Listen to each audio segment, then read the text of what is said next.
Happy New Year and good afternoon. Welcome everyone. On behalf of the Working Group on Christians and Religious Pluralism in the Middle East, which is a project of the Center for Religious Freedom here, I welcome you to the Hudson Institute and thank you all for coming and for our viewing audience for tuning in. We are celebrating today a critically important event that happened 20 years ago, the adoption into law of the International Religious Freedom Act. I was deeply engaged in that effort and can tell you that an uphill battle took place that required coalition building involving diverse religious groups across the political aisle. It also involved a cliffhanger of a legislative drama against powerful trade lobbies, political realists, and opposition from the administration, though President Clinton ultimately signed the bill. And we are honored to have speaking to us today the Honorable Frank Wolf, who served Virginia's 10th District in the U.S. House of Representatives for 35 years. He was the original sponsor of IRFA. Ambassador, welcome. Thank you. Before IRFA, religious freedom was a little, we used to say it was a little life raft off the island of human rights, which was itself off the mainland of U.S. foreign policy. And its great achievement was to institutionalize concern for religious freedom across the board for all groups within U.S. foreign policy. It created the ambassador-at-large position within the State Department and the U.S. Commission on International Religious Freedom. And they monitor, report on, talk about, recommend, and make policy for the U.S. government. The Office of the Ambassador in USARF also annually points to the worst persecutors of the world, a short list of the world's worst religious persecutors. And we are very fortunate to have as our keynote speaker, Ambassador-at-Large Sam Brownback. Most of the commissioners with USARF, its executive director, Erin Shin-Suk, and most of the professional staff are with us today as well.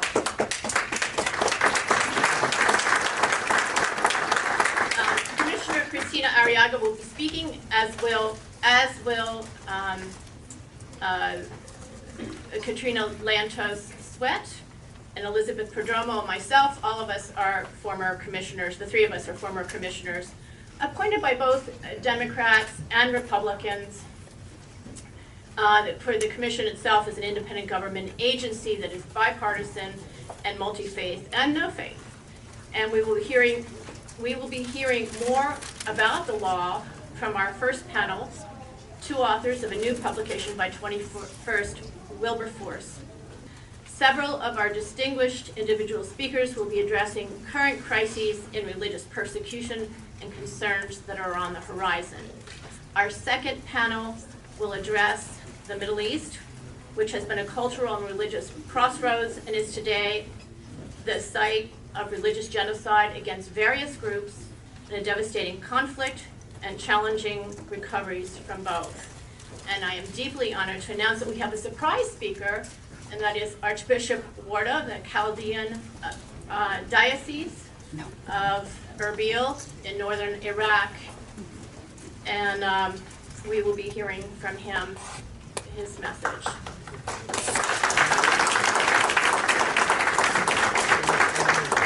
And before we begin, last thing, I want to thank our donor to today's event, Tawfiq Khoury. And I want to thank the sponsor of the new IRFA publication, the Religion News Foundation, which has made the publication available to us all afterwards as a gift. And Tom Gallagher, the CEO of the Religious News Foundation, will be our monitor today. And yes, I thank him for joining us.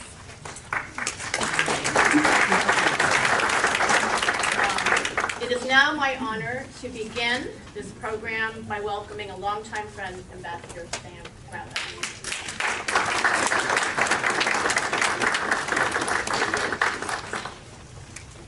Thanks, Nina. What a pleasure to be here. And 20 years later, I kind of think it hasn't been 20 years, surely. I don't feel that much older, but I guess it's been at least 20 years, and it's been a good 20 years, although we got a lot of work yet to do. It would probably be the summation of the whole. Thank you all for coming to this. I see around the room a number of people that have been around and working this topic for many years. Many of you more than 20 years have been deeply dedicated to this. I hope you feel as I do a moment. That right now we've been you know, I grew up on a farm, and one of the places we had these old pumps that you had to pump, and you had to prime the pump to get it to pump water up, to bring water up. Yeah, some of you, this will date some of you as well. This is an old pump. But it seemed like you just had to pump and pump and pump, and then finally the water would start coming out. I feel like we've been priming this pump for about 20 years, and the water's starting to come out. That it's really now starting to move. This is a top foreign policy issue for this administration. Trump administration is pushing this hard, pushing it aggressively. The President, the Vice President's office, and I would give you just a case in point, Andrew Brunson, if you want to see one. This president took that case on like nobody has taken one of these cases on before. Put tariffs on a NATO ally, which has never been done before, tanked their currency to record lows, and sat there until they let Andrew Brunson free. And they did. And thank you, yeah, he's free. He's here, he's back in the country. God bless President Trump for doing that and for leaning in. The Vice President's office has been singularly focused on this in many respects. Archbishop Warda here, the aid going into northern Iraq was announced by the Vice President, has been pushed by that office to target getting religious minorities to be able to resettle back into a particular area. And hundreds of millions of dollars are put in this in a new program.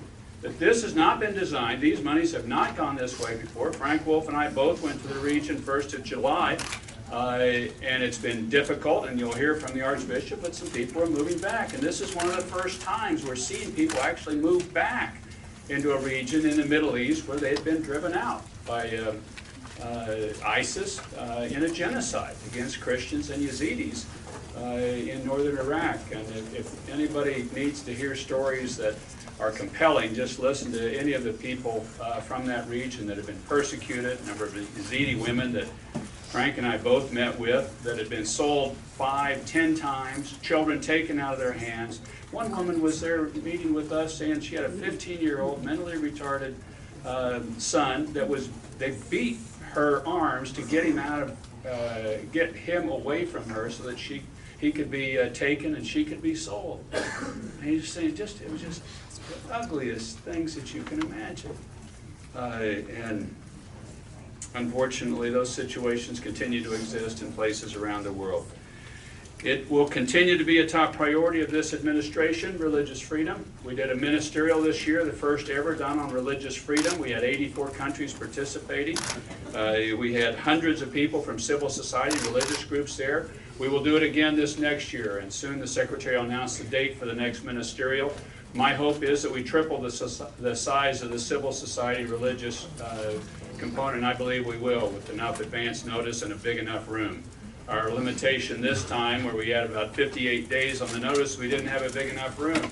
We had more people committed to coming than we could house. But we're going to increase the size of the room this next year. But that, I think, is the unmet need there is in this space of religious freedom, and the desire and the willingness of people to fight for religious freedom for people all over the world. And the amount of persecution that's taking place. By Pew numbers, 80% of the world population lives in an area where there is significant religious persecution and lack of religious freedom. 80%. And that needs to stop. The religious freedom gates need to go open around the world, and the persecution, the iron curtain of religious persecution needs to come down. We will continue to push that. I mentioned the follow-on religious freedom ministerial. We'll do this next year, and we're working with 6 countries now to do regional religious freedom summits in various places around the world. The front end of those will soon be announced, of the places. They'll each have different topics, but mostly be more regional focused, but pushing and promoting religious freedom around the world. The Religious Freedom Roundtable, a number of which people here today come regularly to it. Please attend if you can.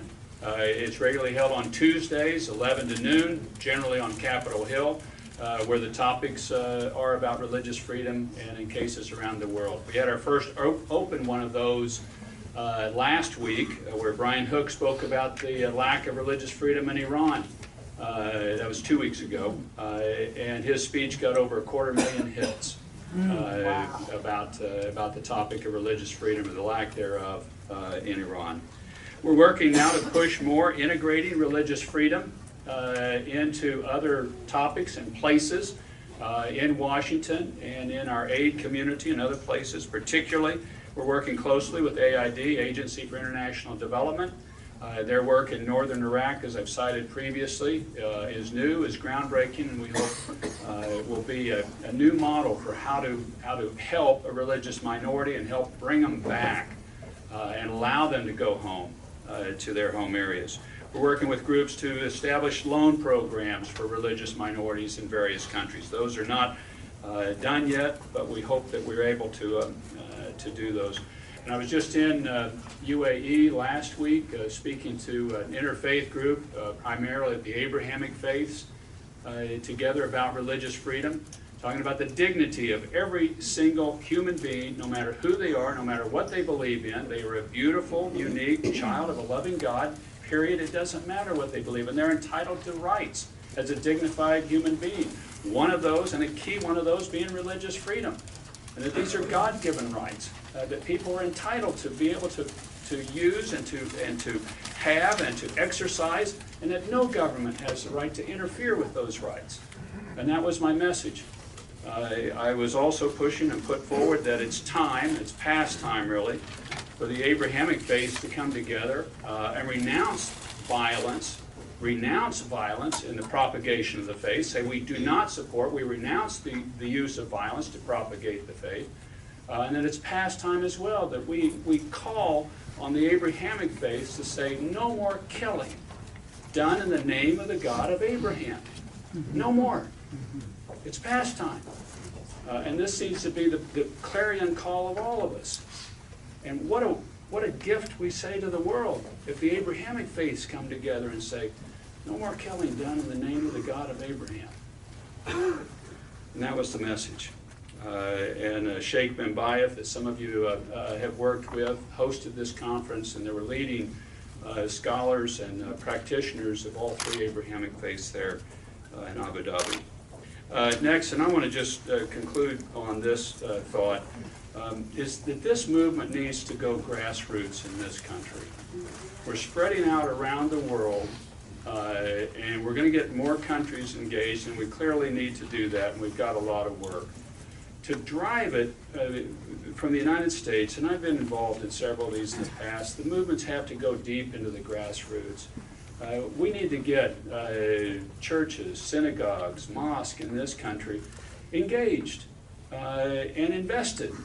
I saw a situation in northern Iraq where a parish in Arizona was helping to fund the rebuilding of some churches in a particular small area in northern Iraq. It's going great. A wonderful model for rebuilding and just networking those two together. But it also then deepens it into the beliefs of the people there in that parish, that I know now people who are being persecuted, but I'm helping to rebuild their lives in northern Iraq. And we've got situations around the world where that's the case, where we can help people, but we need to draw it grassroots and then project it out. The human trafficking movement's done a beautiful job of that, and this movement needs to do that now. And the people are in this room that can make that happen. And the organizations are in this room that can make that happen. To really drive it, it'll give it more political force in this country. It has a lot of political force, it'll give it even more. But it'll also network and put hearts together around the world of people persecuted. And that people can see and we can help. And one of the best things we possibly can do as a people is help those that are persecuted. This is just in all the religious traditions that I know of. Helping those that are downtrodden and persecuted is part of the calling. It's part of the belief. Let's exercise it. Let's do it. And let's give people the chance to be able to make that that opportunity, those things happen. Most people will help if they just know how, and if they believe somebody on the other end is credible and it's not just throwing money, down a hole. They'll help. They'll do it. But they need somebody else to figure out, well, okay, how do I get it where? And are you sure it's going to go for a good cause? And if you can tell them, here's how you get it where, and yes, it is a good cause, and I'll prove it to you, or a bunch of you can come over here and they'll do it together, they'll do it. So we need to make that happen. This is a moment we can make that happen. God bless all of you for being so involved in an important cause.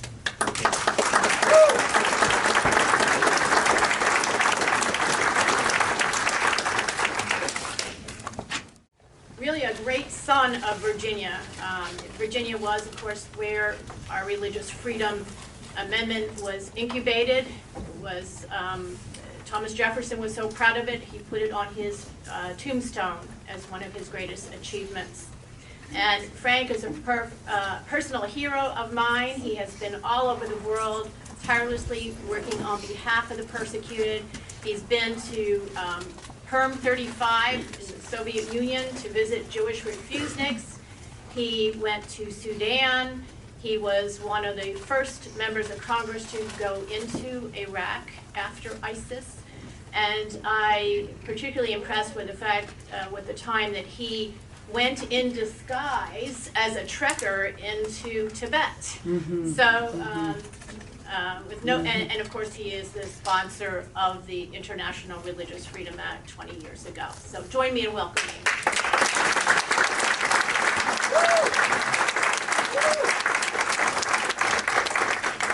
Well, thank you, Nina. I want to thank Nina and Hudson for having this event. I also want to thank 21 Wilberforce and Luann Sabatier and Aaron Rodenwolf for the great report that they have done. I also want to thank all of you in the room who have been active in this issue and care deeply. Teddy Roosevelt said, "I believe the more you know about the past, the better you are prepared for the future." That's why what Lou and Aaron have done for the history is so important. Because you in this room are knowledgeable about international religious freedom, there's no need to tell you how bad things are around the world. The Bible has much to say about persecution, oppression, and ultimately freedom. In Luke 4, Jesus read from the prophet Isaiah saying, "The Spirit of the Lord is on me because he has anointed me to preach good news to the poor. He sent me to proclaim freedom for the prisoners, to release the oppressed." In Ecclesiastes 4:1 in the Old Testament, it said, "Again I looked. I saw all the oppression that was taking place under the sun. I saw the tears of the oppressed, and they have no comforter." Power was on the side of their oppressors, and they have no comforter. I entered Congress on the coattails of Ronald Reagan, and have always been impressed by his leadership on issues of religious freedom. President Reagan said that the words in the Declaration of Independence and our Constitution were a covenant, not only with those gathered in Philadelphia in 1776 and 1787, but a covenant with the people around the world. A covenant with the Catholic nun or the Catholic priest in Iraq. A covenant with a Protestant pastor jailed in China. A covenant with a Uyghur Muslim child in the Chinese re-education camp. A covenant with the Nigerian Chibok girls who are still, at this very moment we're here, being held by Boko Haram 4 years after that. As I travel, I have found that the words of the Declaration of Independence are known by people around the world. I believe that this covenant has been weakened, and as Ambassador Brownback said, needs to be reestablished and strengthened. And thinking about where we are 20 years after the passage of the IRFA legislation, here are some of my personal thoughts that I believe can be done to reestablish and strengthen the covenant. Each could be the subject of its own discussion, but I will briefly mention each recommendation. Number one, work as quickly as possible in the new Congress with Senator Rubio and Congressman Chris Smith and others on the reauthorization of IRFA and strengthen it in ways that many of you in this room think necessary. Two, as we move ahead to keep the issue bipartisan it is still one of the few issues that is seen as nonpartisan. In the House, we have members like Congressman Chris Smith, a Republican, and Jim McGovern, a Democrat, both who have been outstanding on this issue. Keep this issue bipartisan. Thirdly, encourage the newly elected members of the House and Senate who are to be involved in this issue as they move forth in their congressional careers. Ambassador Brownback can tell you that history shows that the issues a member adopts early are issues that they stay with. Sometimes a member we think would be the least interested turns out to be the most interested because of some experience in their lifetime that we know nothing about. So, we need to get together and have religious freedom advocates meet with all the new members of the House, both House and Senate, and it should be done very early in the new session. Number 4, set up a series of briefings on international religious freedom early in the new Congress on the Hill for staff of both new and returning members of the House and Senate. Briefings should be done at least every other month. Personally, I think it should be every month, but at least every other month. And efforts made to encourage Hill staffers to attend. Alternate the briefings between the House and the Senate. Number 5, there needs to be a major effort, as Mr. Brownback was saying, the ambassador, on the college campuses to make international religious freedom compelling to students, similar to what IJM has done on the issue of sexual trafficking. Pew Research has found that 2 in 3 young people brought up as Christians disengaged from their faith between the ages of 18 and 29. The likelihood of these people being engaged or even interested in international religious freedom is very low unless something is done. 6, there are major law firms and public relation groups working against what all of you in this room are trying to accomplish to help the persecuted. Just one example is a major law firm that is representing China, which is persecuting every religious group, including detaining young Muslim children in re-education camps, reminiscent of Mao and Stalin. And I have seen bringing about cultural genocide in Tibet. Imagine a Buddhist monk who nuns in the Dropship prison and they hear that American law firm is representing the Chinese government. This law firm also represents Saudi Arabia, which publishes anti-Christian and anti-Semitic textbooks and is involved in reprehensible activities. This law firm also represents President Bashir of Sudan, who is an indicted war criminal for genocide that has bombed African villages, killing women and children. The activity of these firms cannot be ignored. We need to speak out against them. I'm reminded of the words of Reverend Martin Luther King. He said, in the end, we will remember not the words of our enemies, but the silence of our friends. Are we not the friends? Then we should speak out against these groups in town that are working against the very thing that each and every person in this room is working on. And after speaking out about lobbying and influencing for abusive federal governments and foreign governments, I asked the question, is it appropriate for the Washington Post and other major newspapers to print and distribute as inserts in their own paper, China Daily, which is controlled by the Chinese government and are registered as a foreign agent under the Foreign Registration Act? I think not. The Washington Post editorial page has been great. I love Fred Hyatt. He's got a heart for these things. He cares. Is it appropriate to carry this insert in the paper? 7, establish a religious freedom defense fund, similar to what Bob Fu is doing for China, to help lawyers in countries all over the world to defend those persecuted for the faith by training and funding these lawyers. Dissidents all over the world need lawyers to represent them. This could be done in cooperation with the American Bar Association, the Alliance Defending Freedom, the Christian Legal Aid Society, and other legal groups. It is important to help these lawyers. The lawyer for Asia Bibi needed help. There are Asia Bibis all over the world, and these lawyers need help. Number 9, Christian leaders ought to speak out publicly and work against anti-Semitism. We see anti-Semitism growing in many countries and even on American college campuses. Over much of the world's history, Jews have suffered betrayal, scorn, and persecution. A Jewish friend of mine told me that no survey was needed to determine whether a country was free. He said simple visits to synagogue did the job. As history has shown, if the Jews of a country were free to practice their faith, one could be reasonably confident that tolerance and freedom were possible for others. I think the Christian church needs a Bonhoeffer initiative. Last night I read more about Bonhoeffer. I'm coming on the subway today. We need a Bonhoeffer initiative in the Christian church. Number 10, and the last and I believe the most important recommendation, is that the church needs to engage boldly in the issue of international, and I believe also, personally, domestic religious freedom. I believe that with some exceptions, it is not. One of the most powerful pieces of writing in modern times is the Reverend Martin Luther King's letter from a Birmingham jail. He said, so often the contemporary church is a weak, ineffectual voice with an uncertain sound. Reverend King went on to say, and I quote, he said, the judgment of God is upon the church as never before.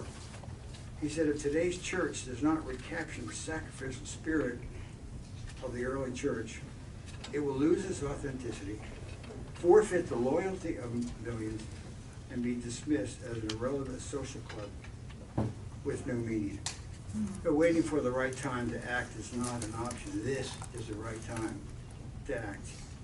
As we look at all the persecution taking place of all faiths, as Ambassador Brownback said, around the world, are we who consider ourselves men and women of faith in 2018 more cautious than courageous? As we speak out and engage on behalf of the persecuted, are we willing to risk imprisonment for what we believe? In the Bible, we see it as common for those who follow God to end up in jail. Joseph, Daniel, John the Baptist, the Apostle Paul, all were jailed for what they believed. I was told that when World War I German hero Martin Niemöller was imprisoned by the Nazis, a fellow pastor came to visit him. The pastor asked how a man in Niemöller's statue could be in a place like that. Niemöller reportedly replied, quote, the question isn't how I could be here, but why aren't you here too? These are profound questions of conscience, which every man and woman must answer for themselves. And I believe that we in the West will find ourselves better able to count the cost, as it were, the more intimately acquainted we are with the persecuted brothers and sisters abroad. And if we know their stories, if we weep at their wounds, if we intercede on their behalf through prayer and advocacy, I'm confident that we will find ourselves shaped by the courage. When I'm out there sometimes with these people, the courage you get from them, we will shape by the courage of these men and women as they become more than faceless and nameless victims in distant places and hard to pronounce prison cells. And if we're clear-eyed about the times in which we live, I believe these encounters will make our own faith more robust and strengthen us for the days ahead. We need more Dietrich Bonhoeffers. We need more Martin Luther Kings. We need more Thomas Moores. We need more William Wilberforces. What remains to be seen is whether men and women of faith and others of goodwill will accept this challenge, regardless of where it leads them. As anti-Nazi pastor Dietrich Bonhoeffer said, we are not to simply bandage the wounds of the victims beneath the wheels of injustice.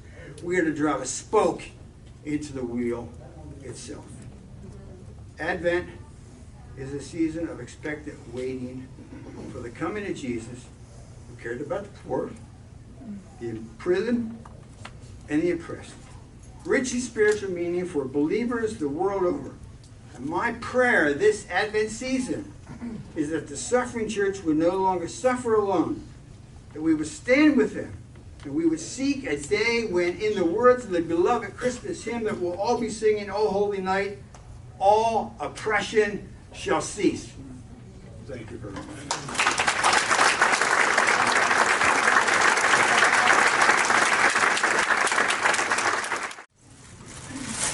The reason we're gathered here today is to celebrate the publication of the 20th anniversary of the International Religious Freedom Act, a retrospective. After today's presentation, all of you will receive a copy. So I'd like to introduce the authors of this book. Aaron Rodewald is the editor at 21 Wilberforce, and Luann Sabatier is also the director of communications at 21 Wilberforce. So I'm going to jump in and offer a question, and you both can answer, or either one of you can answer by yourself. Given that 2018 is the 20th anniversary of the International Religious Freedom Act, it certainly makes sense to step back and to reflect on how the act has been implemented these past 20 years. And so the question I have is, for both of you, is what is the value of producing this book at this time? I think to follow up on Ambassador Brownback and Frank, the publication wasn't written for anyone in this room. The publication was written for the people outside of Washington and the policy centers, on universities and places of faith. We're storytellers.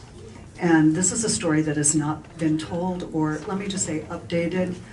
So our purpose was to create a resource and a tool that is engaging, that is factual, and that will be adopted by universities as a teaching supplement and in synagogues and places of faith to really bridge out, because movements start not only with policy, but they start with people on the ground. And they always ask, what can we do? How can we engage? And so what we're doing is giving them a little bit of a bridge. Aaron would like to add to that? So I would say that the way we approached the publication was we really wanted a conversation starter. We wanted this to be context for folks to be able to understand what's happened and what's come before, so that they can take it to the next step. One of the folks that we interviewed, she said, now's not the time to take our foot off the gas. And that's very true. I mean, the ambassador alluded to the problems that are around the world in terms of the number of people who are oppressed for their beliefs. There's a lot of work yet to be done, but there's tremendous work that's come before, and to understand that and to understand the context was important for us. So you've answered a little bit of the second question, that is, what is your hope for the publication and what the audience is? If you look out a year from now or 2 years from now, what would success look like as a result of this publication? How about, let's say 60 days? Okay, so we're short-term and long-term. We're already adopted into 5 universities. And what does that mean exactly? Adopted meaning they're finding it credible, and they're going to use it as a teaching supplement in their foreign policy and national security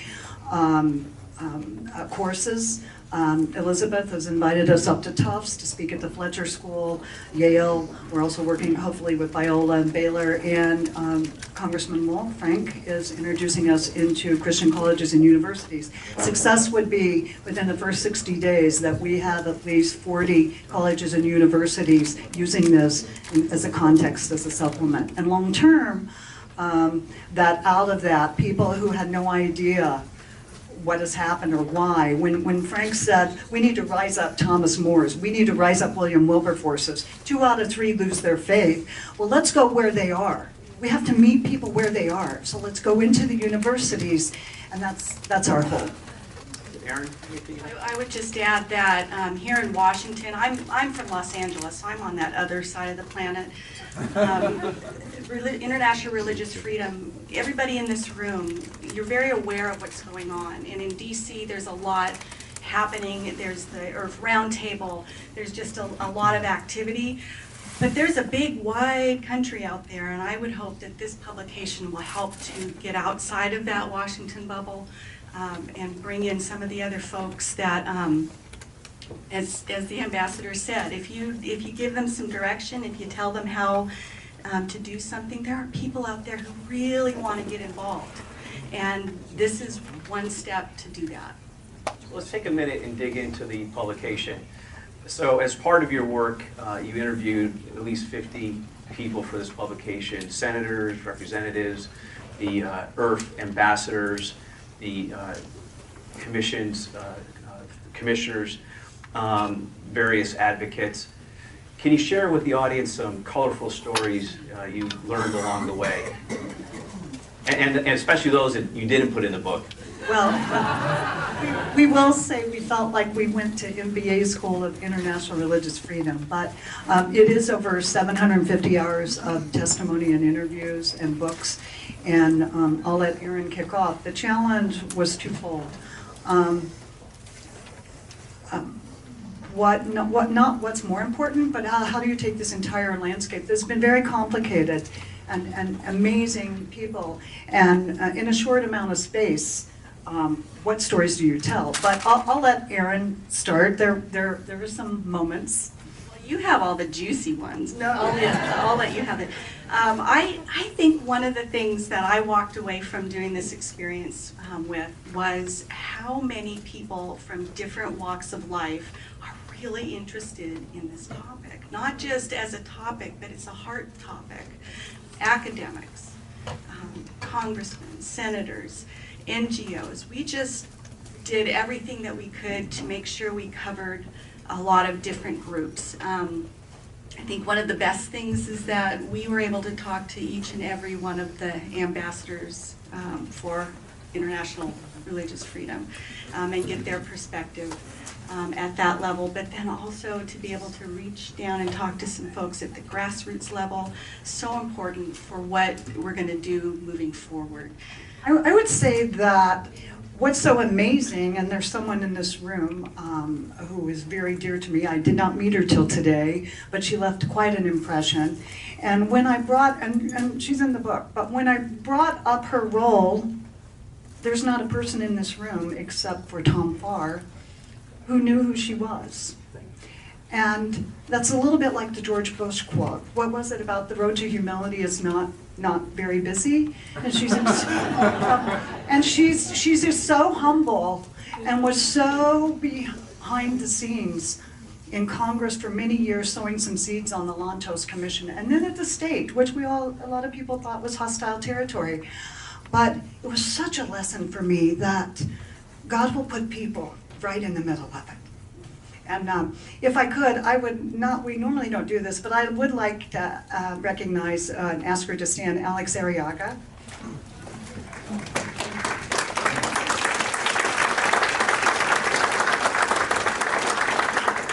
And when I would mention even to Professor George or Katrina, they're like, you mean Christina Arriaga? I said, oh, she's a force too. But there's another Arriaga. So why do I say that? This is a very rich, deep story, and all of you participated. Even Sharon Pate, our executive director, she said, why are you interviewing that person? I said, it could be because he made the call that got the bill through the Senate. And she kind of laughed. She said, I had no idea. That's the point. We're not making it up. We are not editorializing. Many of you have no idea how many, they say it takes I mess this up all the time, takes a village to raise a kids or something like that. I don't know. But I'm not trying to be funny. I mess those up all the time. But it really did. And so the value is not stroking egos, but really the story is richer. And one thing, Erin, I was just going to say, when you do get the publication, and you'll get a copy as you leave today, there are sections in there we wrestled with, gosh, how do we tell some of the kind of tangential stories? Because we wanted to keep moving forward on the timeline. There's a lovely timeline at the bottom of it that keeps you kind of, where you are in a space of time. But we wanted to capture a few of these stories. So in the publication, there's different areas that are called IRF voices. And those are some of the more color that you'll see. For instance, Elliot Abrams told a great Oh, yeah. story. He said, and Tom Farr was there, and we actually found a picture of Elliot Abrams the month that he said that. He said, you know, he and Bob Seipel, they show up, and he goes, we had a phone, a vacuum cleaner. We didn't even have a desk. He said, we had a vacuum cleaner. And he said, so you want to talk about changing the world? We couldn't even get a phone line. So we had some colorful stories, but, you know, seriously, Mighty Midland. And I know Sam had to go because Ambassador Brownback, he's preparing for something very important tomorrow. And we talked to him about that. He was there. He and Frank were there. Never underestimate a story. You can have a bill, you can have a lobby.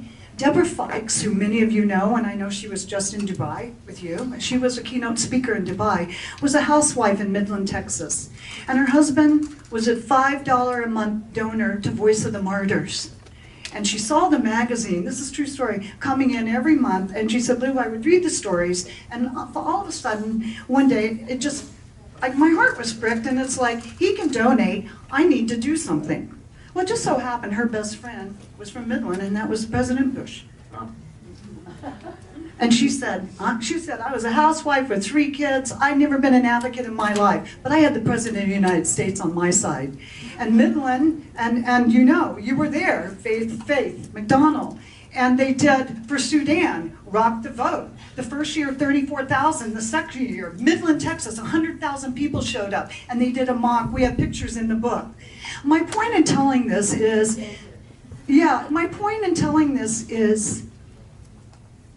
where's the rest of the Midlands? You talk about movements. We need to quit saying the church needs to rise up, okay? That's at the 50,000 foot level. Let's go into Paducah, Kentucky. Let's give them some examples so when they read about Mighty Midland, they can say, I'm in Bloomington, Indiana. I can do that.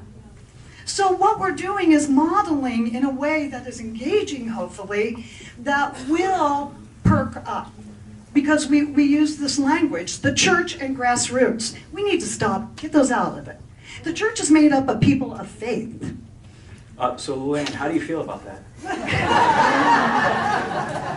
Well, I'm going to say, you kidded me when we came on, and I said, like George Bush, I go at 2 speeds, warp and sleep. Yes, I see. As a That's why I'm here, retrospective, because I just keep her. a little balance. Congressman Wolf offered up some ideas about how to amend the act in the days ahead. But as a retrospective, can you share a few themes that came out of the process of getting this act to a positive outcome 20 years ago? It was messy, but that's what our system is supposed to be. And sometimes out of the messiest things comes the endurance, and that's what we have 20 years later. And we just went through a year and a half ago the Frank R. Wolf Act, which fortified what happened 20 years ago. So I think as far as process goes, it went the way it was supposed to go. And the people involved felt strongly enough about it that they believed it to their core, and they wrote it through, and we got what we have. It's a great study for talk about on the college campuses, not just for understanding international religious freedom, but for understanding how our democratic process works. And in fact, a few of the folks who have seen this early on, that's one of the things we've heard. This is our process at work, and wow, I didn't know that, as you mentioned earlier, Lou. So I think that for those reasons, it will be a good tool to take into the colleges to understand just how you can turn something that's difficult and hard into something that's enduring and important. And Luann, what advice would you give the new Congress coming in? If you think back 20 years ago, what worked, what would you give advice to the Congress as they look at this act? I don't think I'm in a position to give advice to Congress, but I would give. If you were asked. No, but I think they mentioned, I would give advice to their staff, and we have some in our audience and some who, all of you, some of your paths started out. is I worked on, Lindsay Vesey was the original creator. I'm the creator of the International Religious Freedom Congressional Scorecard that we introduced 2 years ago. And the congressmen are important, but more important are the 1,500 Hill staffers I keep in constant contact with. They are the voice and the ears, and they write the speeches, and they have their attention. And I think it's respecting, not out of disrespect, but respecting those offices and those individuals and making them feel worthy and that they make a difference and learning to work with them. I think it's hugely important. So we're hoping with this publication to do a listening session with them so they'll understand what's happened. So a couple final questions before we wrap up. Were there any individuals you couldn't get into the publication because of scheduling conflicts and you'd wished you'd interviewed? And if so, do you have an example or two? Yeah, I think we were really fortunate to have such a broad section of folks, but I think we both would agree it would have been terrific to have included Secretary Albright in our conversation. We just could not get that on the schedule. I think Dan Coates would have been another excellent person who had a pivotal and not always known role. Those are two. I mean, I'm sure there are many that we missed, but those were two, and not for lack of trying, but it just didn't work out.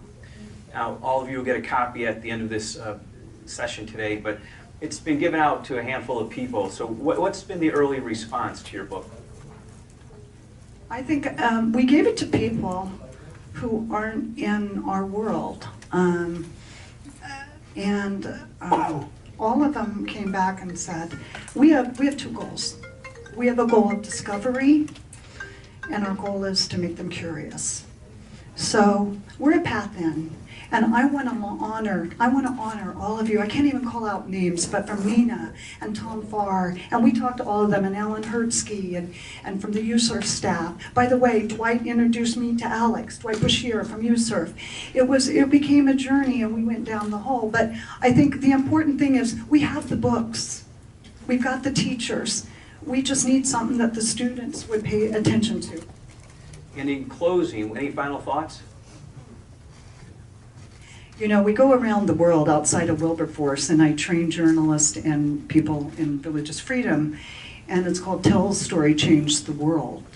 And I just returned from Kenya and had 19 nations there. And as I was telling the story, some of the work going on in Nigeria, Uganda stood up. Australia stood up. They all stood up and said, I want in. And it taught me, you know, I can give you the facts. If I give you the facts, it's an essay. If I give it some emotion and some photographs, it becomes a story. And it makes all your work much more accessible. So I would just say to Aaron, you know, our goal is not to belittle. Our goal is not to entertain. Please do not underestimate that. But it is to make it accessible. Accessible, I tell how I met you. Live in Los Angeles, raised a family, own a PR firm with my husband, and my heart was captured by this topic. And I saw what 21 Wilberforce was doing, and so I sent a letter and had a perfunctory response, and then I get this phone call one day, and it's Lou Sabatier on the phone. I'm director of communications, and she's talking a mile a minute, and I just love you. And I'm like, who is this person? And she said, you have some skills I think we can use. It took somebody to say, you have some skills I think we could use, or to recognize that person in Seattle or in Fresno, California, or wherever it might be, to say, yeah, we don't just need a check from you. We want to use your skill, and we want to include you in the movement. There are so many people who really want to be involved. They're just looking for you to open the door. And hopefully this publication will give us another way to make that happen. And we want to also thank, because something that has never happened, this is a little minor, but all the commissioners, some of you don't know, they're so supportive, not only what they do, but people getting this project, that they moved their meeting upstairs so they could all be here. Would you all stand, please, so we can recognize you, the USERF commissioners?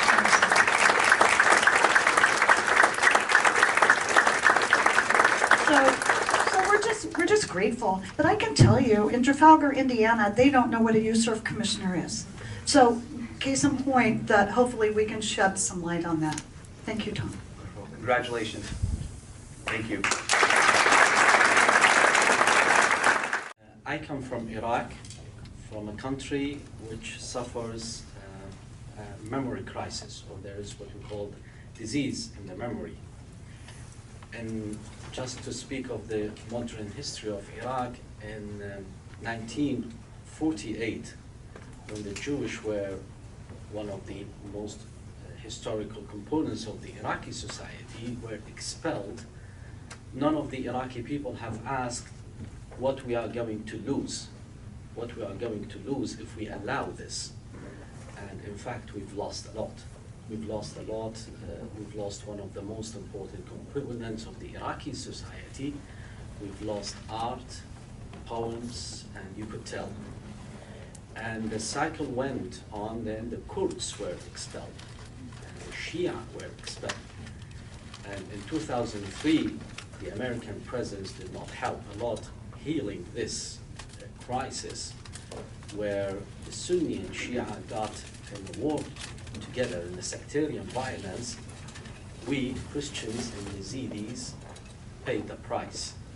And everyone was watching that something is going wrong, and no one was really acting to stop this, until we all realized that something should be done. Something should be done. And speaking not just about the persecution, but also how we could really build a future for all Iraqis. Today, I would say we have to learn from the past. But learning about the past means to have also some plans for the future. And when it comes to Iraq, which it is a country I care about, because I would like to see my people stay, not just to survive, but to thrive. We are not there just like passing days and waiting for something to happen. We are there to contribute, and we could contribute a lot. Over 1,400 years living with Islam, we have contributed a lot. We taught Muslims philosophy. We translated the philosophical text from Greek to Syriac to Arabic, and you could tell a lot of these examples. Going to the Acts of the Apostles, chapter 12, when Jacob was beheaded and Peter was in prison, the whole community gathered to pray for the persecuted disciples. I think it's your responsibility today not just to pray for the persecuted Christians and other religious around the world, but also to help. And today you have a historical moment. There is a bill which is going to be signed by the President, HR 390, which would recognize that what happened to the Christians and Yazidis is an act of genocide. And you need to act and help. Not just help, but to call the people accountable, the people who were responsible for this genocide accountable. If you could help us implementing this, you are going really to treat the disease, to heal the memory, because this cycle of violence will be stopped. Once you call the people responsible for what happened, this is really an act, a courageous act, would be done for the first time, and would contribute in healing the past and the memory of the Iraqi society, and would give hope also to all children of Iraq, Christians, Yazidis, Shia, Sunni, could tell many of them, which is a richness, give them a hope that you are in a safe hand. So from here, I would ask you, please work hard to implement HR 390, because there are some courageous people worked hard for 2 years for this bill to come. Thank you very much for your praise and for your support. So Aaron and Luann, thank you very much for your retrospective. The book itself gave us a chance to look backwards and to think about what was successful, how the act came about. And now this panel will look to the present and to the future and offer some suggestions on how to move forward. In 2016, I had an opportunity to go to Iraq to report in Erbil the plight of the displaced Christians and Yazidis. And so I can attest firsthand of the hard work that Archbishop Warda is doing in that region. It seems like you've turned into a lobbyist, but we need your advocacy here in Washington, so thank you. The topic of this panel is contemporary issues with respect to religious genocide and persecution. So what do we know? Ambassador Brownback and Congressman Wolf have described the various persecutions of religious minorities around the world, in China and Myanmar and elsewhere. But when we look at this topic, we always come back to the Middle East. That seems to be the fault line for religious persecution and genocide. And so the U.S. government is correct to focus on other parts of the world, but we still need to continue to focus on the Middle East. So let me introduce the panelists. And as you know, Nina Shea is to my right. She's a senior fellow and director of the Center for Religious Freedom at the Hudson Institute. She also co-chairs the Institute's working group on Christians and religious pluralism in the Middle East.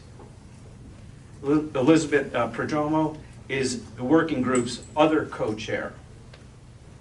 Christina Arriaga is the vice chair of the U.S. Commission on International Religious Freedom. Hillel Franklin is the senior fellow and director of the Center on Islam, Democracy, and the Future of the Muslim World at the Hudson Institute, and founder and co-editor of Current Trends in Islamist Ideology.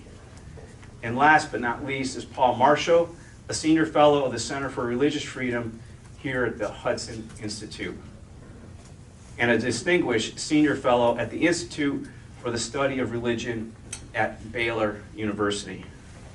So Nina, each panelist will have 3 minutes to offer their comments and perspectives, and then we'll ask them questions. So Nina, would you like to start? Yeah, thank you so much, Tom.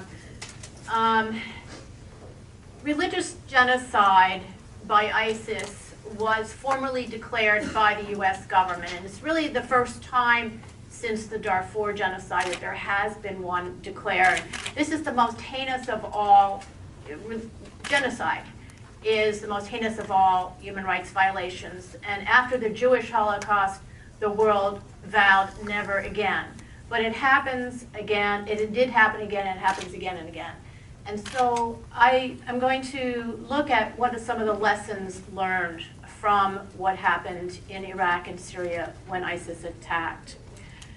And the first lesson is to recognize, the need to recognize the early warning signs of genocide. After the US invasion in 2003, until ISIS showed up in 2014, 90% of the Mandaean population was wiped out. They were mostly driven out by terror, targeted at them. The Christians, about 2/3 of them were driven out, killed or driven out.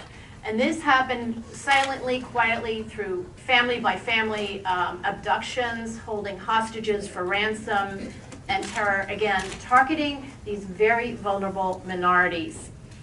The U.S. second lesson is that even after ISIS was defeated, thanks in large part to the US military and the coalition, the aftermath of the genocide then stopped, the violent aspect of it, but it continued in the sense that there was no international aid reaching these minorities. There was actually, it's unconscionable, but there was a US and UN policy basically to not take them into consideration, their situation of survivors of genocide into consideration. So they were left out of the food policies day to day. They did not, month to month, did not get food delivered. Archbishop Borda did not have the UN delivering food or medicine to his camps that he established. There were no camps set up for Christians at all that survived this, and not enough for the Yazidis.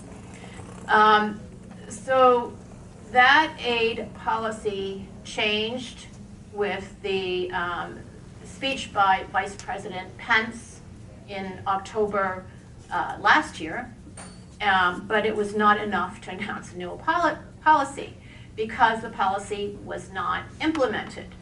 What has happened recently is that there was an appointment of an interagency coordinator, and he happens to be one of our members of our working group, Max Primorak. He is over there in Iraq. He is doing this interagency coordination, and he is empowered to have a direct line to the Vice President and to the aid director, Mark Green. This is making a huge difference. Aid is beginning to flow in this region, and it's only begun to flow in the last couple months. So ISIS attacked, to recap, ISIS attacked in the summer of 14. Genocide was declared by the US government in March 2016 by the Obama administration. Summer of 2017, ISIS was defeated in the Nineveh region. October 17, Vice President Pence promises aid, and then finally, not until 4 years after the genocide, October and November 2018, the first aid starts arriving to help these, in a consistent, massive basis to help these people and to help these most vulnerable people, the survivors of genocide, the Christians and the Yazidis, and to help them to go back to their homes at this point. And that my last point, just make very quickly, is that the minorities in situations where there is a power vacuum, where there is a conflict in this region, will be targeted, not just caught in the middle, not just collateral damage, but they will be targeted for elimination. And it is, they have been protected in the past by Britain and France, or by secular strongmen, and they need protection again. There's a very critical need at this point as Iran encroaches, as ISIS is regrouping. We learned recently for their security and protection, and the U.S. should be pressed to come up with a plan for that. The UN is not going to do it. And this is part of the National Security Strategy Report of this administration to defend the persecuted minorities. So that's all I'll say from here. Thanks, Steve. Elizabeth? Thank you. Thank you to all the Hudson organizers. Thank you to 21 Wilberforce, and it's a pleasure to meet you. I hope I won't be told to be quiet in our first interaction. Your time's up. I think I just took up your time. That's okay. Sorry. I'll speak as quickly as I can, and thank you to Archbishop Borda for being with us. I wanted to remind us how appropriate it is that we're actually having this event today. It's not only to memorialize the release of the book, but today is also the 70th anniversary of the passage of the Universal Declaration of Human Rights. And as we all know, the UDHR was passed to help us do what we're trying to today, to remember, to see, and to ensure, therefore, through action, that never again would we have genocide. And there had already been 2 genocides by that time in the 20th century. The first Ottoman genocide against Armenian, Greek, and Syriac Christians, and then the Shoah, the Holocaust against Jews in Europe, 6 million of them. And unfortunately, we're here 70 years later, and 20 years after the passage of the International Religious Freedom Act, and as Nina and others have so compellingly pointed out, we're still seeing genocide around us. I'd like to say a little bit about a phenomenon that is oftentimes accompanies genocide, but is oftentimes less seen, less discussed, and therefore less acted on. And by that, I would like to talk about nonviolent mechanisms of discrimination that actually end up producing the same outcome as pogroms and systemic violence that we recognize quite easily as genocide.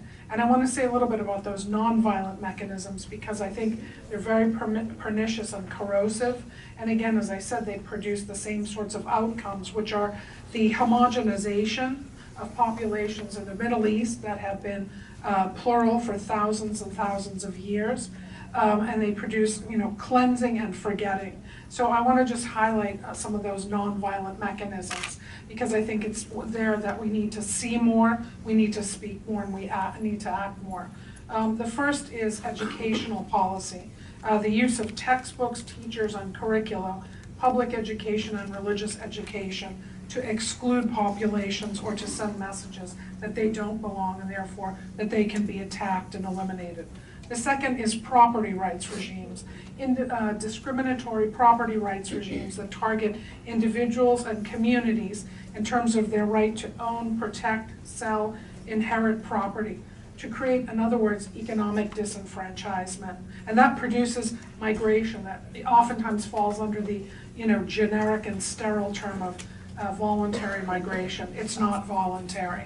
The third is the destruction and the appropriation of sites, religious and cultural heritage. That includes monuments, it includes religious worship sites, it includes texts and artifacts, everything by which populations live, but also that we remember that they once were. And after all, genocide experts and legal scholars know that the final stage of genocide is denial, and memoricide is a form of denial. 2 more points, nonviolent mechanisms. The use of citizenship and residency requirements to differentiate status of individuals and communities before the law. Using the law, in other words, to politically disenfranchise and message that it's open season on certain populations and that perpetrators can act with impunity. And then finally, I would say speech issues and the use again of speech laws and limitations on free speech in order to silence individuals within minority or demographic minority communities, but also to silence debate within religious majority communities. These are all forms of discrimination, religious discrimination, and they are the handmaidens of the pogroms and episodic violence and mass violence that we associate with genocide. We need to recognize them, we need to raise our voices against them, and we need to ensure that on this kind of an anniversary, maybe we'll be talking about something different in another year. Thank you. Thanks, Elizabeth. Christina? Is this on? Yes. I see so many faces in the room that I've known for over 20 years. Some of you, like Hillel, could tell some stories about me. He's not going to tell them. That's why he laughed nervously. Later. I do want to point out to Luan Sabatier that I was the other Arriaga for many years. Alex Arriaga was a hero of mine, and she was featuring Vogue magazine at one point when she was on the Hill, and she was at Amnesty International. She's being someone who's been involved, so it's a great honor for me to share our last name, but we're not related. We tried, maybe in the back. So I am the Vice Chairwoman of the United States Commission on International Religious Freedom, one of 2. The other Vice Chairwoman is here, Gail Manchin, and our Chairman is here, Tenzin Dorji. And I was asked to look ahead on what we're doing. As you know, the United States Commission on International Religious Freedom is a body comprised of 9 private sector, unpaid, part-time volunteers that lead a staff of about 20 professionals who are experts on their issue. Our big product is an annual report that is mandated by Congress, but we also have reports on other issues. So the report that just came out is a report on Saudi Arabia textbooks. It's actually quite shocking and inexcusable that we have been following this issue for 15 years and the Saudi Arabian government continues to print books that have terrible statements about other religions, about the Shia Muslims, about Jews, about women, about the LGBTQ community. And we have found that these textbooks are not only in Saudi Arabia, but in fact they're distributed around the world. In 2008, USERV discovered that these textbooks were being used here in Fairfax, Virginia. And in 2010, the BBC reported that 40 private Muslim schools were showing their 15-year-old diagrams on how to cut someone's hand if they did not obey Sharia. There were also very explicit sections on how to kill someone from the LGBTQ community. Unfortunately, even though USERV conducted 2 trips to Saudi Arabia recently, and we were told that this was no longer in existence, we surveyed 22 textbooks for middle school and high school kids with hitting your wife is only permitted when necessary. That's comforting to know. This is some of the lesser passages. I invite you to read the report. Of 3,000 pages that were reviewed, only 2 were found. Only 2 passages were found to encourage religious tolerance. We are at a point in our relationship with Saudi Arabia that maybe we can inspire them to remove these from the textbooks and also recall the tens of thousands of textbooks that they have distributed around the world, and they're everywhere from Australia and Austria to Yemen. I highly recommend the report. We have other super fascinating reports on userv.gov, and if you have any questions afterwards, I'd be happy to answer them. Thank you. Thank you, Okay, thank you very much. I was asked to speak about anti-Semitism in the Middle East, or as I prefer to call it, anti-Jewish hostility and persecution. And I will say a couple of things about that. But I do want to say that begin by saying it's a rather, in a way, a peculiar topic for the reason that was mentioned by Bishop Borda, who, among other things, mentioned that there are no Jews left in Iraq, a community of about 100,000, 150,000 left within the space of a few years. And the situation is similar almost everywhere in the Middle East. In a few countries there's a handful of thousands, but mostly there are no Jews in Syria, no Jews, of course, in Saudi Arabia and so forth. So the Jewish issue has been, in a certain way, solved or concentrated in the issue of the State of Israel. That's where the question lies, except from the point of view of the overall sensibility within the Middle East of deep and abiding hostility to Jews. I want to say, I want to interrupt my remarks about this to say that I very much hope that Bishop Borda's appeal will be heeded concerning 390 and the good work it might still do in northern Iraq. I've been there and can certainly use the work that 390 will permit, so that there's a chance what couldn't be done for the Jews in the region might still be done for Christians and other minorities. And especially to, in a certain way, not only to restore people to their homes, but to establish the principle that they're entitled to be there. They're just entitled to be there. What to say about anti-Semitism in the Middle East? It's an enormously large topic, so let me boil it down to a couple of things. It has 2 major causes, one ancient and one modern. The ancient one are the kinds of things that are to be found in Muslim texts, to which I think Christina just referred, which also apply to Christians. The modern cause is something that was new to the Muslim world in the last couple of centuries, and that is failure, deep and profound failure from the point of view of the worldly situation of Muslims. And there were two ways to go with this experience of failure. One was to sort of ask oneself, well, why did we fail? What can we do about it? The other was to find fault with everyone else.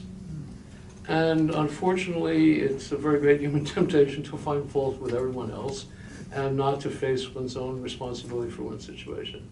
And that is what has occurred in a whole variety of ways, and not only with Jews, but it takes the form of what's called conspiracy theories. The situation of Muslims is said by Muslims to be the result of conspiracies, Jewish conspiracies, Western conspiracies, Christian conspiracies. And the Jewish conspiracy is particularly important, I think. The notion of it is important, because it was fairly bearable for, I think, Muslim sensibility that, well, somehow the Christians would get the upper hand, or Western countries would get the upper hand, but that Jews would come back into political existence, and have a state, and have an army, and fight wars, and occasionally win them. This just doesn't compute. This really doesn't compute, and it seems to be something that requires a very strange explanation. And the explanation that Muslims have come up with are conspiracy theories of one sort or another. Some of them borrowed actually from European conspiracy theories. I want to say, conclude by saying, well, what can one do about this and its impact on religious freedom? And the answer is, it's very complicated for the obvious reason that it requires real soul searching on the part of the Muslim majorities. And it requires even sectarian soul searching on the part of Shia and Sunnis with respect to one another. One thing that I think this legislation, your commission, and all of these efforts can do is to say that others care and feel they have a stake in this. There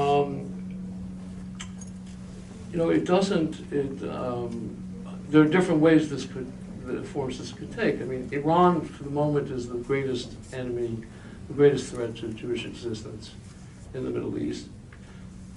Speaks of it openly as a cancerous tumor, meaning it must be excised and cut out. I hope it won't succeed, but whether it succeeds or not is going to depend upon how Israel can defend itself and how much others, outsiders, will see its need to defend itself. But with respect to other situations, this country is always faced with these choices. How deeply do we get involved? Because in every one of these cases, since it involves minorities, but native minorities, it can be described, and frequently is, as a civil war. Not a genocide, but a civil war. They're just fighting, except that the Yazidis have no weapons, nor do the Christians in Erbil. So we have a distaste, as our former president said, for getting involved in other people's civil wars. And there's an argument to be made for that, but if we're going to do something about this, we're going to have to seriously consider that that can't be definitive. Thank you. Well, Paul, Thank you for having me here. Our focus is on the Middle East, but I've been asked particularly to look at Middle East influences from the Middle East which undercut religious freedom, particularly the position of minorities in other parts of the world. So I will do that, especially with reference to the world's largest Muslim majority country, Indonesia. Just a historical note, After 9/11, some 17 years ago, I found myself being asked questions about terrorism, which was not a subject that I had studied particularly. But one thing I had been working on for a long time was religious freedom issues in places such as Nigeria, or Kenya, or Somalia, or Indonesia. And if you do that, you come across terrorists who are responsible for much of that. And so I remember vividly a major newspaper headline in 2002, after remember the bombings in Bali in Indonesia, over 200 people were killed. There was a big headline that says, terrorism comes to Indonesia. I wrote a follow-up article, put briefly, it says, you can only say it comes to Indonesia if you ignore the 8,000 people, Indonesians, already killed by Laskar Jihad and other organizations who've been doing this for years. So there one sees already examples of a pernicious influence. And let me say more particularly on Indonesia.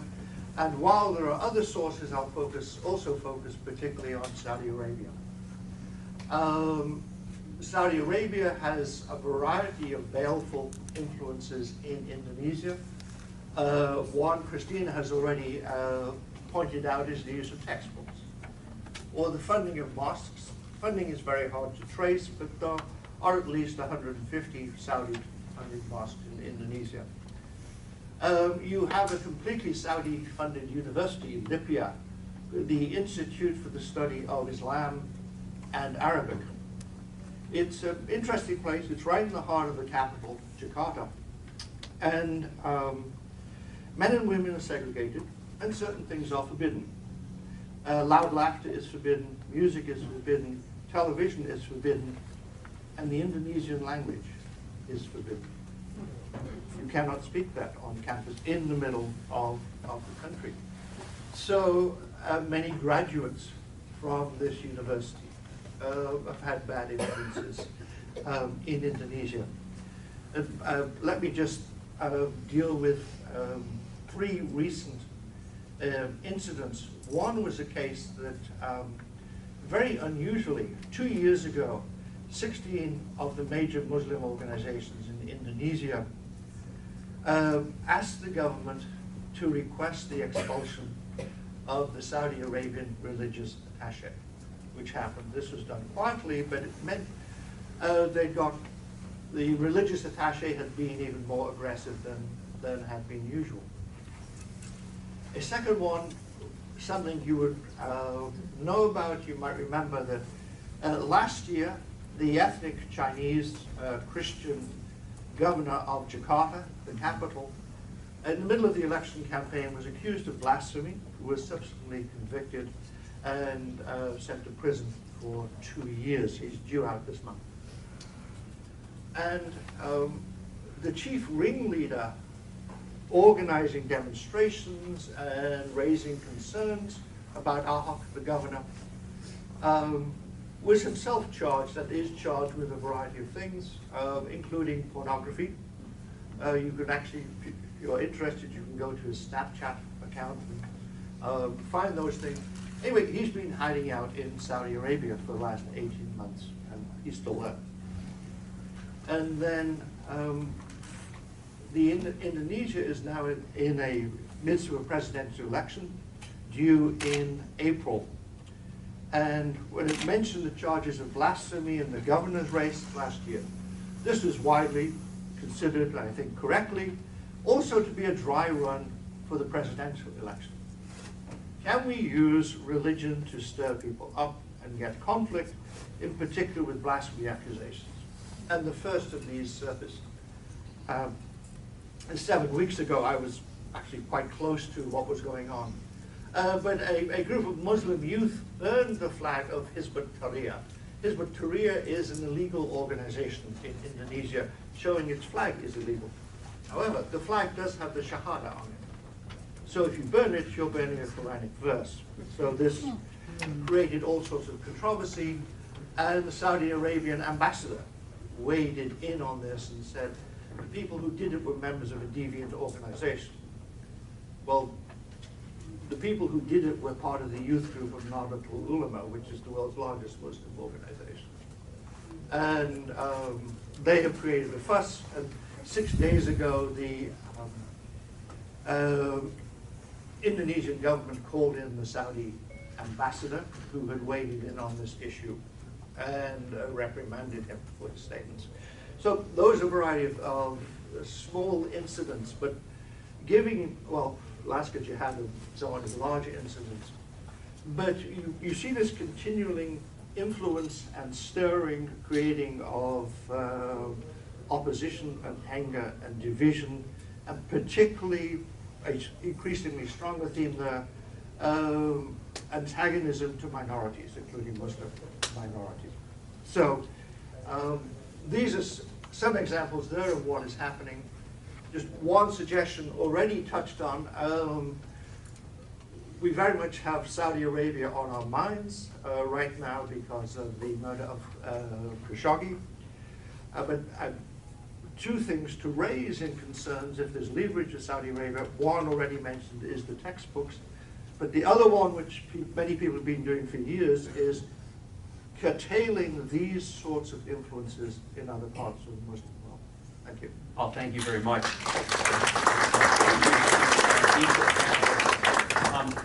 I'm going to take the moderator's prerogative to sort of expedite the questions for each of the panelists, and I think I'm just going to abbreviate it, so if the panel will indulge me, we're going to limit the number of questions asked. And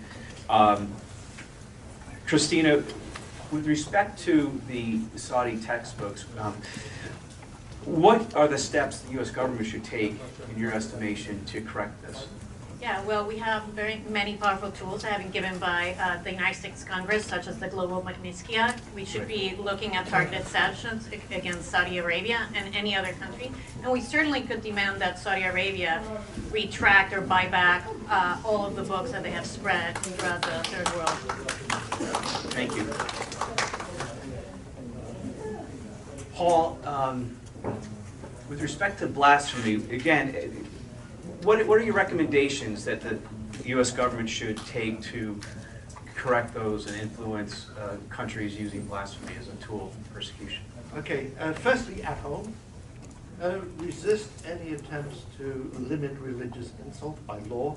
You mean here? Here in the United States, sorry. Yeah. Because there's worries about that. Also in the international system, the United Nations, and in other Western countries, there's a great worry.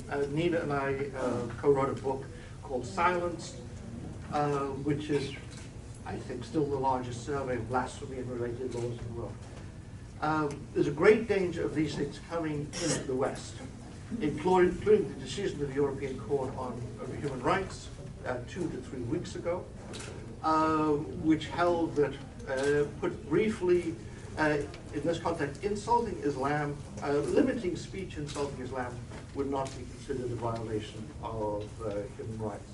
So we need to look at home. Situations are worse elsewhere. To continually raise the dangers of blasphemy laws, and what is more dangerous is not the laws, it's the private accusations. Nobody in Pakistan has been executed for blasphemy in the modern age. Hundreds of people get killed by mobs, they get killed in prison and so on. So, and to point out that in no case, in no country that I know of, has have blasphemy laws been limited to what they ostensibly are, insults to God or a prophet. People who disagree, people who argue with the government, people who have a different interpretation of religion, Islam or whatever, Sunni versus Shiite, and you throw in Ahmadis into that, you throw in Baha'is into that. In every case, blasphemy laws just run out of their bounds and cause massive destruction. And to keep pointing this out to people that you will not even achieve your purpose of stopping people insulting God. You will make the situation worse and you will create conflict. Thank you very much. Elizabeth, and then I'll go to Hillel. Elizabeth, what should the federal government be doing to be more vigilant on the emergence of genocide in its early stages, if you will? I think pay more attention to the kinds of nonviolent tools that I just talked about, we've spent a lot of time talking about education and textbooks. I think that's one. I think destruction of sites. We spoke earlier with the USERF about the importance of ensuring that there is preservation and protection of cultural and religious sites. We signed bilateral memoranda of understanding with countries that include, in fact, cultural heritage protection. So in those cases, I think we should insist upon the fact that the communities whose religious and cultural heritage is being obliterated or appropriated and written as somebody else's history, that those communities are represented in any kind of assistance that we give for cultural heritage protection. And then finally, the use of forensic and digital tools to digitize manuscripts that are in danger of being eliminated or that are targeted, and also forensic tools for identifying sites that have been attacked and turned into, other religious sites, churches turned into mosques, churches turned into latrines and stables, and the same holds true for anybody's religious sites. But we can use digital and forensic evidence, and we can fund the use of those tools in order to preserve. Thank you. Then lastly, Hillel, hopefully on a positive note, can you identify or at least describe emerging Muslim leaders who are fighting anti-Semitism? Yes, there are people who are beginning to fight in a certain way. Recently, I believe the Sultan of Oman made a public speech to the effect that his colleagues in the Middle East have to get over Israel and just say, realize it's a fact of life and part of the region. That's a kind of step. I mentioned that not because one might suppose that the best efforts one could find would be ones which involve a kind of theological transformation in the perspective of Islamic doctrine. And I'm familiar with some such efforts, and I participated in some, mostly with my colleague Hussein Haqqani, Ambassador Haqqani, who is such a voice. But always, as I implied before, the hurdle that this effort has to overcome is the hurdle of facing one's own responsibility. And among the things that I see being said these days is, we wasted an enormous amount of time hating Israel and Jews. And in the meantime, our region has gotten worse and worse. Our countries have gotten worse and worse. We have civil wars that kill half a million people.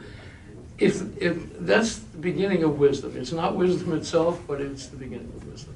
May I add something positive at the end? Christina, bring it on. Yes. So one of the great privileges of working at the commission, working with people who have been told no a million times, and that was the first indicator that was a good idea. Two of them are Gary Barr and Tony Perkins, who have been fighting for rights in the United States for some time. But I also want to invite young people to join this. I think there is a great fear of failure and a great fear of being told no. If you hear that no, the quicker it is, the faster you have to decide that that's an invitation for you to figure it out, that it's actually a great idea. And I think all of us who have been veterans of the no's turn into triumphant yeses, sometimes it took a few years, please be courageous. Don't let anyone silence you, not petty bureaucrats, not people who are easily offended. Don't believe everything you think. And make sure that you understand that what you're doing is, we live in an easy world in the United States. There are people like Archbishop here who are suffering for this every day. We are their voices when they can't speak. Thank you. Thank you very much. And Hillel, we need to wrap it up if that's okay. So thank you, Paul, Hillel, Christina, Elizabeth, and Nina for your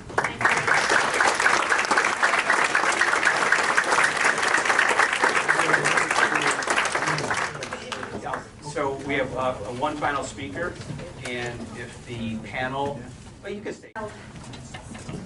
I am honored to be here in a room full of so many people that I admire and whose work I have learned from, and I feel sort of at whose feet I have studied. There are great friends right here on this panel, especially these three powerhouse women who are just extraordinary. And one of the interesting things about the fight for international religious freedom is that it is not only a fight often led by women, but it is a fight that benefits women in every potential struggling society of the world. And that's, I think, a sort of sidebar message that we need to do a better job communicating, because there is this default assumption in the minds of many people: religion, women's oppression. And what we know and what the evidence indicates is, of course, just the opposite, that those societies that do a robust job of protecting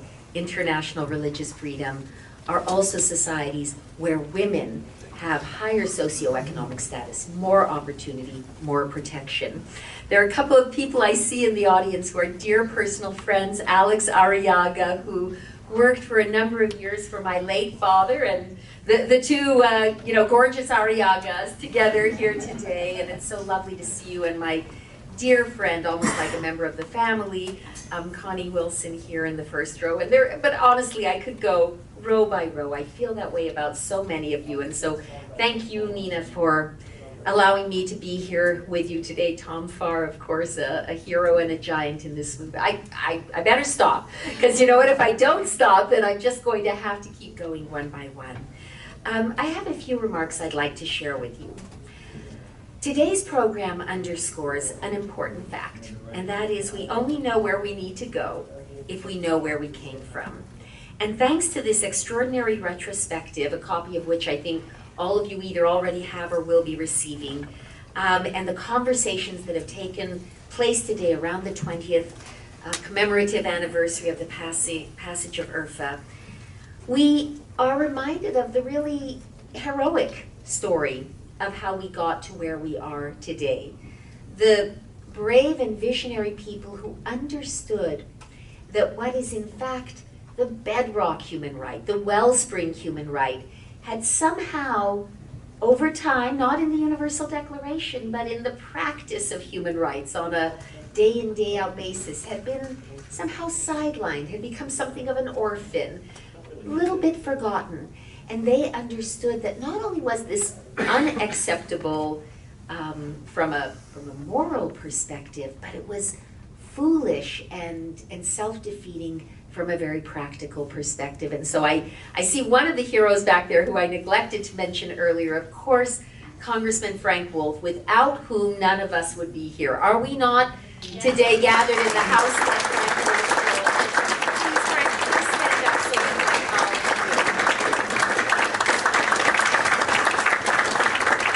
I often refer to him as a Daniel. I know he got the Daniel Award a few years ago.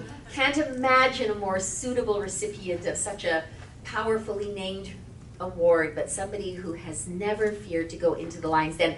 And by the way, I'll just mention parenthetically that when you look through your beautiful copy of this fantastic report, you'll see some pretty good-looking, sexy pictures of Frank as a slightly younger guy. So, you know, I'm just saying you might want to get your pens and have him autograph your copy of the report before he slips away, the silver fox.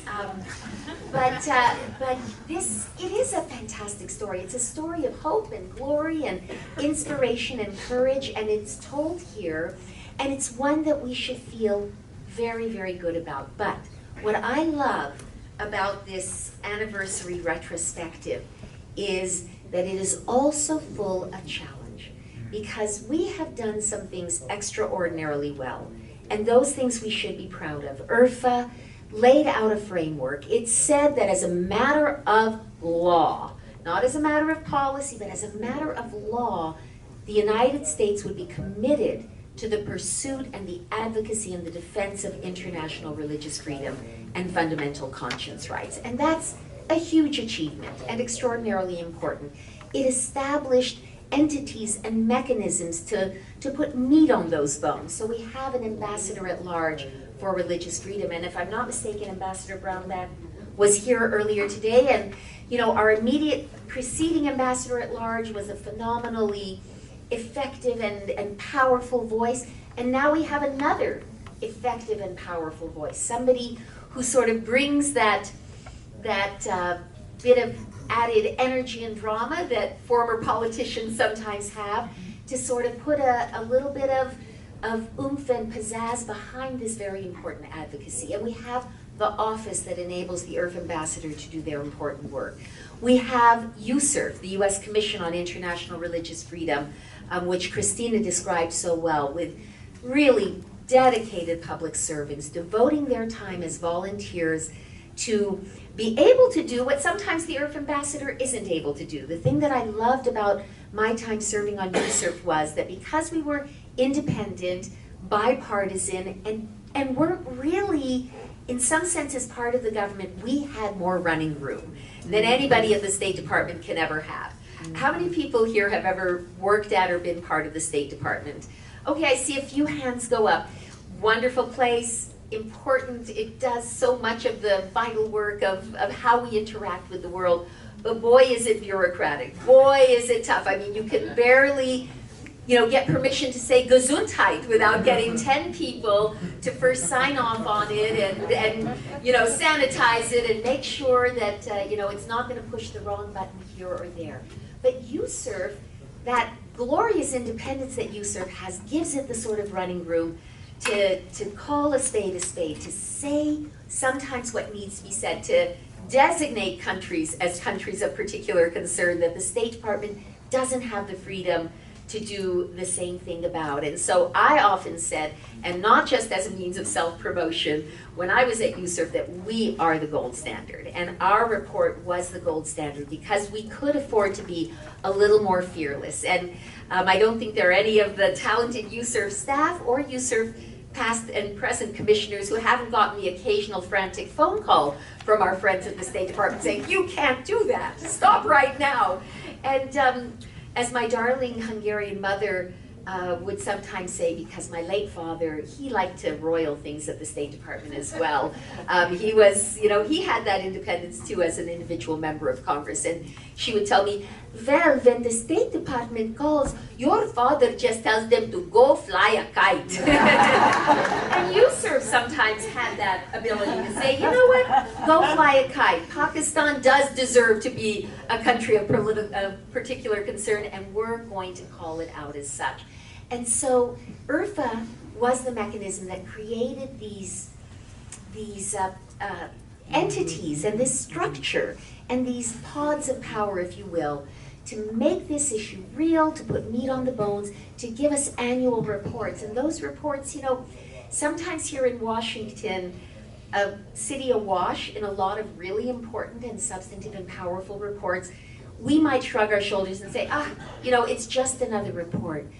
But I witnessed personally, I'm sure my current and past people who are our colleagues in the sense that we've both served on USCIRF have experienced as well how meaningful of a tool that is to people in extraordinarily difficult circumstances. They have the imprimatur of the United States government on a document that tells the truth about what they are going to, that calls out the perpetrators, that lays it out there.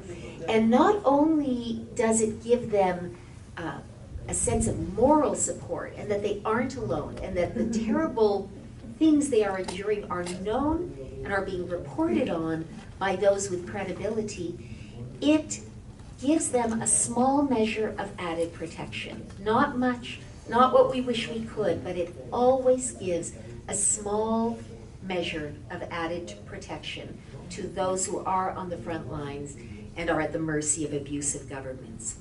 So there's an awful lot to be proud of and to be grateful for as we celebrate this 20-year notable anniversary. But, and this is what I also love about this retrospective, it points the way towards where we need to go from here. But as I look at the next 10 years, as I look at the landscape that lies ahead, I see two important challenges that I think we can meet and that I think we must meet. The first is that I really think we're still waiting for a breakthrough with a sort of critical mass of top leadership in the executive branch, in Congress, to recognize that international religious freedom is not just a nice idea, sort of a desiderata. If we put together our list of things that in our ideal world we would kind of like to see happen. Let's add religious freedom to that.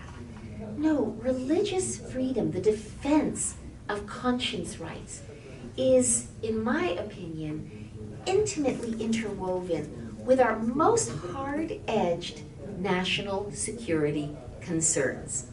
If you look at those countries that pose some of the gravest risks from the perspective of terrorism, violence, social upheaval, incubators for all of the worst things that threaten our hard-edged national interests, they are always, okay, you should never say always, they are almost always societies in which fundamental freedom of religion, conscience, and belief is constrained, repressed, restricted. It is the ultimate marker of a mature society, a society that can be a productive part of the world community, that they make space for all people of all faiths and of no faiths to equally share the public square, to have equal protection and respect within that community.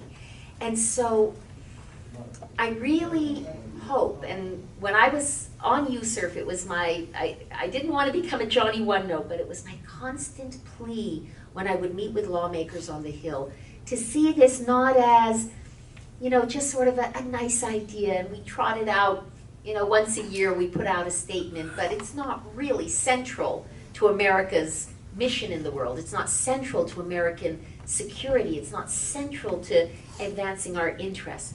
I want them to come to see the defense and the advance of fundamental conscience rights globally as central to our national security, the advance of American interests in every corner of the world. The second big challenge that I think lies ahead, and this is very much referenced in this wonderful, really outstanding report. I tip my hat to the authors and those of you who have worked on it, because it's outstanding. It's not just another report. But they touch upon the need to take this movement to the next step in terms of broadening and engaging a much, much larger community. The fun thing about being involved in the international religious freedom world is we all kind of know each other. It's almost like, old home day or a college reunion. But that's not good. I want to come to events where I have no idea who these dozens and hundreds of people are, because we have gone beyond this small visionary band of brave souls who get it. And that we haven't done yet. And I think one of the mysteries to me, and we have to crack this code, we have to figure out how to break through here, is that we have not done a better job of engaging communities of faith on behalf of their co-religionists. I'm the daughter of Holocaust survivors, and I was quite young at the time, but I remember vividly the movement to free Soviet Jewry. It was huge. It became a big, big movement, one that couldn't be ignored, one that forced itself to the top of the agenda of people who had nothing really personally to do with the Jewish community. They may not have even been, religious themselves. They might not have been that interested in foreign policy or foreign affairs. But that movement gained the sort of traction that everybody knew about it. And a lot of people cared about it. It became much, much bigger than the little community of persecuted people it was directed towards helping. Another example of a cause that achieved that level of social currency was the very powerful and important movement to end apartheid in South Africa, which of course was also led by many, many people of faith. And if you study a little bit about that movement to end apartheid in South Africa, you see how the leaders of the African-American community and civil rights community and religious community really went to school on the lessons learned by the Soviet Jewry movement. And they took it to the next level with creative new ideas and revisioning how they could break through. And we know, and how extraordinary it is to be able to say, they did it. They did it. That's actually one of those rare moments, and the Soviet Jewry movement is the same one, where we can point to a moment in time and say, yes, mission accomplished. Mission accomplished in the sense that apartheid did come to an end in South Africa. Even powerful forces, I remember President Reagan was president during the period of the passage of the South Africa Sanctions Bill, the Anti-Apartheid Act. And he vetoed it. He was a popular president. He vetoed it. And he had, very sincere reasons for doing so. At the time he said, he thought that this would hurt the very people it was designed to help, and there were other mechanisms and quiet diplomacy and this and that. And those of you who have been on the Hill or around the Hill for a long time, you know how extraordinarily difficult it is to override a presidential veto. It's really tough. And especially when it is a charismatic and well-liked president, and if I'm not mistaken, President Reagan actually went, on the national television to deliver, an address to sort of explain why he was vetoing this bill. But Congress mustered the wherewithal to override that veto, and it made all the difference in the world. And we could actually see that one evil removed from the world as a result of this movement. Now, the nature of religious freedom abuses is so widespread and so many tentacled, if you will, that I don't know that the day will come when we can say, aha, that was the moment. That was the moment when it ended. That was the moment of total victory. But I do believe, and I do feel a great conviction, that if we can marshal and summon a similar level of viral energy, of grassroots energy, engaging faith communities, engaging young people. I think it was Christina who talked about the importance of engaging young people, that we can see this movement taken to a very different level. And I actually think we would be doing our own very divided and very riven society a huge advantage if we were to do so. Because this is a cause that people of left and right, faith and no faith, Republicans and Democrats really can passionately come together around. And that is a mitzvah right there. When you bring people together who are otherwise hiding behind their respective barricades and totally not only prepared, but frankly eager to think the worst about those on the other side of the barricades, if you can bring them together on something where their interests are common, their passions are common, and their goals are common, they will have to begin to see each other through different eyes. And maybe, just maybe, we can find a better way forward. I'd like to close today with a story, and some of you may have heard me tell this before, so I apologize if you have, but it's one that is very dear to my heart, and that's the story of John Wycliffe, the English theologian and preacher and reformer who, in the late 1200s, undertook to translate the Bible from the Latin Vulgate into the common vernacular.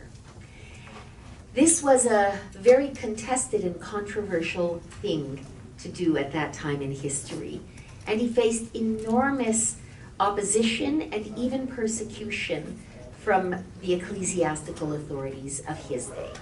But he persisted in this mission he felt called to complete. And when he had finished, he wrote the following words in the flyleaf of that first translation. He wrote, "The translation is complete and shall make possible government of the people, by the people, and for the people." Now we think of that unforgettable phrase as deriving from our own remarkable President Lincoln in a time of great difficulty for our nation, delivered at the site of the terrible Battle of Gettysburg, when he delivered the Gettysburg Address, but it has a much more ancient patrimony. We can't know for sure what Wycliffe meant or what his intention was when he wrote those words. But I believe he was elucidating for all of us that when people are free to seek truth for themselves, directly for themselves, they become empowered to create societies that protect the conscience rights of all people. Thank you very much.